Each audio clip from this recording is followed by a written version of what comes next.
ሂና ተፈጥሯዊ ስለሚመስል ብዙ ሰዎች ሙሉ በሙሉ ደህንነቱ የተጠበቀ እንደሆነ ያስባሉ። ነገር ግን አንዳንዴ ከጀርባው ከባድ የጤና እክሎች ሊኖሩት ይችላሉ።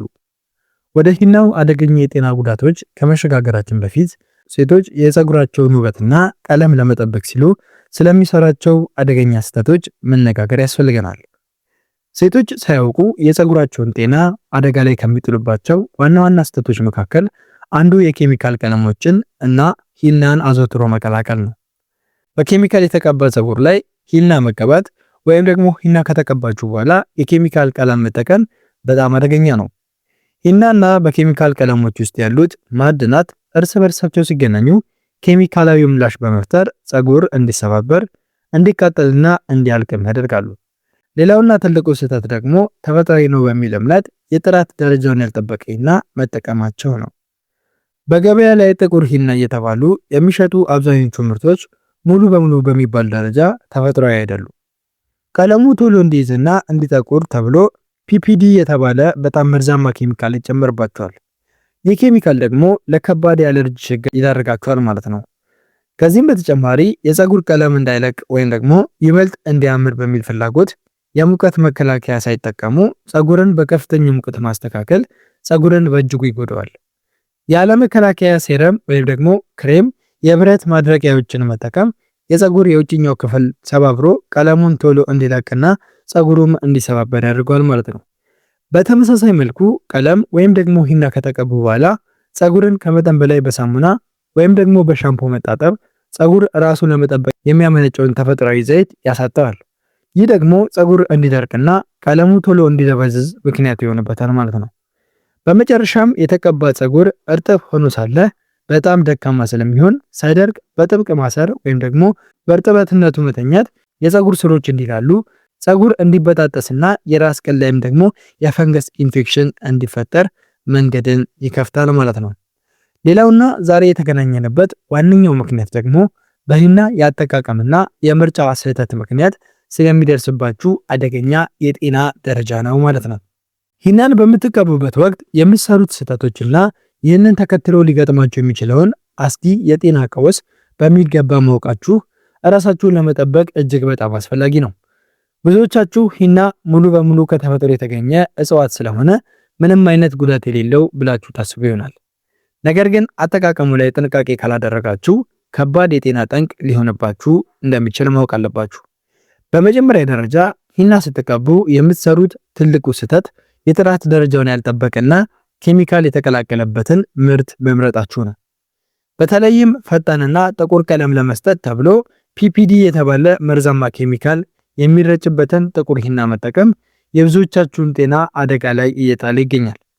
ሌላው ስህተት ደግሞ ሂናውን ከመቀባታችሁ በፊት በቆዳችሁ ላይ ያለውን ምላሽ ለመለካት የሙከራ ትንሽ ጠብታ አለማድረጋችሁና ሂናውን በራስ ቅላችሁ ላይ ለረጅም ሰዓት አንዳንዴም ደግሞ አሳድራችሁ ማቆየታችሁ ነው። እነዚህ ስህተቶች ተከትሎ ሊከሰቱባቸው የሚችሉ አደገኛ የጤና ቀውሶች እጅግ በጣም በርካታ ናቸው። ዋነኛውና አስገዳጁ ችግር የቆዳ መቆጣትና ከባድ የአለርጂ ምላሽ ነው። መርዛማ ኬሚካል ያለበትን ሂና ከተቀባችሁ በኋላ የራስ ቅል ማሳከክ፣ ማበጥና መቅላት ይከሰትባችሁም ይችላል ማለት ነው።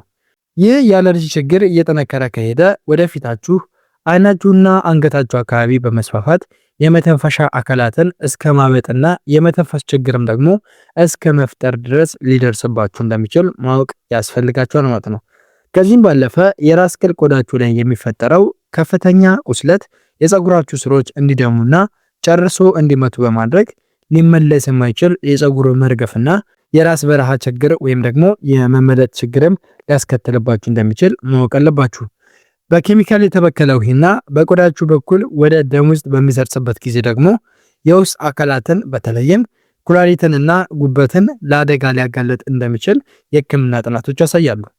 ስለሆነም ሂና ከመጠቀማችሁ በፊት 100% ተፈጥሯዊ መሆኑን ማረጋገጥ፣ ከኬሚካል ነፃ የሆኑ አረንጓዴ የሂና ቅጠሎችን መምረጥና ማንኛውንም አይነት የቆዳ ለውጥ ካያችሁ ደግሞ ወዲያውኑ ወደ ሕክምና ተቋም መሄድ እንደሚገባችሁ መገንዘብ ያስፈልጋል። ይህ የጤና እክል እየቆየ ሲሄድና ተገቢው ሕክምና እርዳታ በጊዜው ካልተገኘ ደግሞ ሁኔታው ወደ ህይወት አስጊና እጅግ አደገኛ ደረጃዎች ሊሸጋገር ይችላል። እናንተ ልታውቁትና ልትጠነቀቁት የሚገባው ይህ ችግር የራስ ቅል ላይ ብቻ የሚቀር ሳይሆን መላውን አካል ሊያናጋ የሚችልበት ደረጃ ላይ ሊደርስ መቻሉ ነው።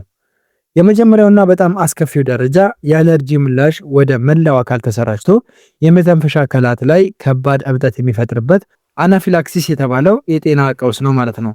በዚህ ደረጃ ላይ በምትሆኑ ጊዜ ጉሮሯችሁና የመተንፈሻ ቱቦቻችሁ ስለሚዘጉ አየር በአግባቡ ማስገባትና ማስወጣት አትችሉ።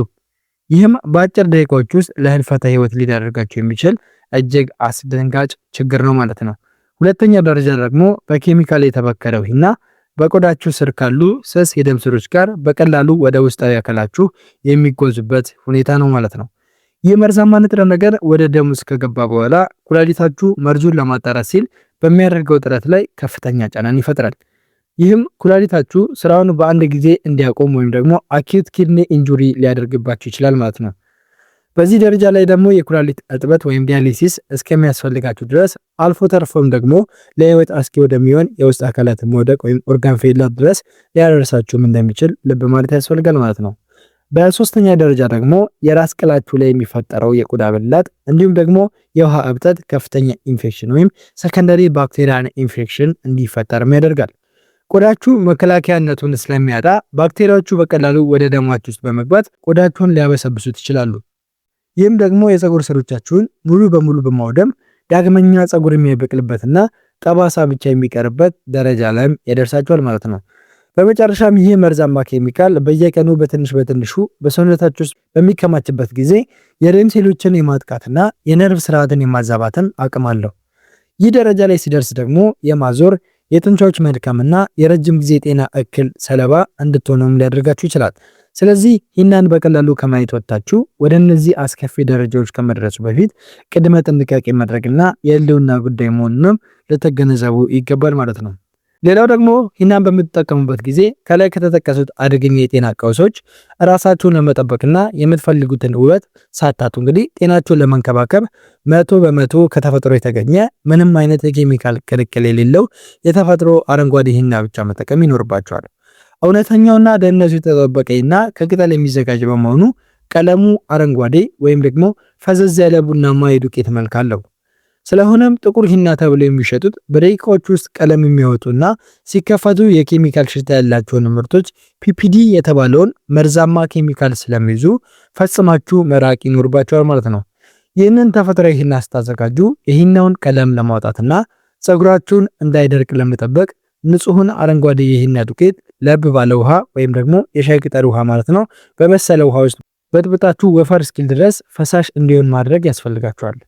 ሂና ፀጉር የማድረቅ ባህሪ ስላለው ደግሞ ውህዱ ውስጥ አንድ ወይም ደግሞ 2 የሾርባ ማንኪያ ኮኮናት፣ የወይራ ዘይት ወይም ደግሞ እንደ ላቫንደር ያሉ ተፈጥሯዊ ዘይቶችን እንዲሁም ደግሞ ጥቂት እርጎ ብትጨምሩበት ፀጉራችሁ እንዳይሰባበር ይከላከላል ማለት ነው።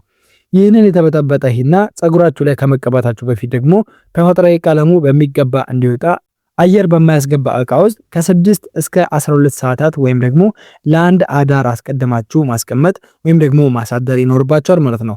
ውህዱን ፀጉራችሁ ላይ ከተቀባችሁ በኋላ በላስቲክ በመሸፈን ከ2 እስከ 4 ሰዓት ብቻ መቆየት ያለባችሁ ሲሆን ተፈጥሯዊ ሂና ቀለሙንና ጥቅሙን ለመስጠት ደግሞ ከዚህ በላይ ሰዓት ስለማያስፈልገውና ከ4 ሰዓት በላይ ሲቆይ የራስ ቅል ቆዳችሁ ሊያደርቀውና ሊያስቆጣው ስለሚችል አሳድሮ ማቆየት ፍጹም ስህተትና የተከለከለ ነው ማለት ነው።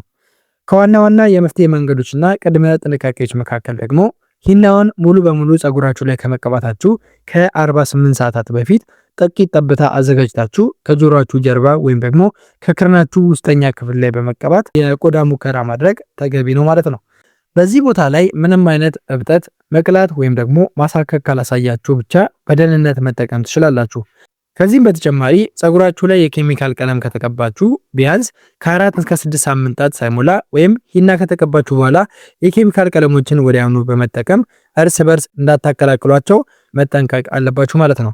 በመጨረሻም ሂናውን ከፀጉራችሁ ላይ ስታስለቅቁ መጀመሪያ በንጹህ ለስለስ ባለ ውሃ ብቻ በሚገባ ማጠብ ያለባችሁ ሲሆን ሻምፖ ወዲያውኑ ከመጠቀም ይልቅ ደግሞ ከ24 ሰዓታት በኋላ ብትታጠቡት ቀለሙ ይበልጥ እንዲቆይ ይረዳችኋል ማለት ነው።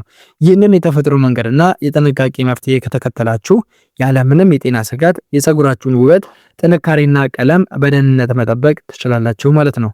ወደ ተመልካቾቼ በዛሬው ቆይታችን እንግዲህ የፀጉራችሁን ውበትና ቀለም ለመጠበቅ ስትሉ የምትሰራቸውን አደገኛ ስህተቶችና ሂናን አላግባብ በመቀባት ሊያጋጥማቸው የሚችለውን አስጊ የጤና ቀውስ በዝርዝር አይተናል ማለት ነው። የፀጉር ውበት ለእናንተ የገጽታ ብቻ ሳይሆን የጤናና የራስ መተማመን ምንጭም ስለሆነ እንግዲህ ለውጥ የሚያመጣው ግን የጥራት ደረጃውን ያልጠበቀና ወይም አደገኛ ኬሚካሎችን በመጠቀም ሳይሆን 100% ተፈጥሯዊ የሆኑ ስጦታዎችን በስርዓቱ በመጠቀምና ለራሳችሁ ጊዜ በመስጠት መሆኑን ልትገነዘቡ ይገባል ማለት ነው። ዋናው ቁልፍ ነገር ደግሞ ዛሬውኑ በጤናማ መንገድ መጀመርና ቅድመ ጥንቃቄዎችን በትክክል መተግበር ነው ማለት ነው። ስለዚህ ለራሳችሁ ክብር በመስጠት ጤንነታችሁን ሳታውኩ ያሰባችሁትን ውበት ፀጉራችሁን ማቀዳጀት ትችላላችሁ ማለት ነው። ይህ መረጃ ለእናንተም ወይም ደግሞ ለምትወዳችሁ ጓደኞቻችሁ ጠቃሚ ሆኖ ካገኛችሁት ላይክ እና ሼር በማድረግ ግንዛቤው ለሁሉም እንዲደርስ አድርጉ። እንግዲህ እንዲህ ያሉ በጥልቅ የተተነተኑ የውበትና የጤና መረጃዎች እንዲደርሷችሁ ደግሞ ቻናሉን ሰብስክራይብ በማድረግ የቤተሰባችን አባል እንድትሆኑ ጋብዛችኋለሁ። በዚህ በይህን አጠቃቀም ዙሪያም ሆነ በሌሎች ተያያዥ ጥያቄዎች ላይ ያላችሁን ሀሳብ በኮሜንት ሴክሽን ላይ አጋሩኝ። እኔም ምላሽ ለመስጠት ዘወትር ዝግጁ ነኝ ማለት ነው። በቀጣይ ቪዲዮአችን ደግሞ ከዚህ ጎን ለጎን የፀጉራችሁን እድገት ይበልጥ ለማፋጠንና ለማለስለስ የሚረዱ ቀለል ያሉ የቤት ውስጥ ተፈጥሯዊ ቅባቶችን አዘገጃጀታቸውን እናያለን ማለት ነው። ስለተከታተላችሁኝ እጅግ አድርጌ ከልብ አመሰግናለሁኝ። ሰላም ሁኑ።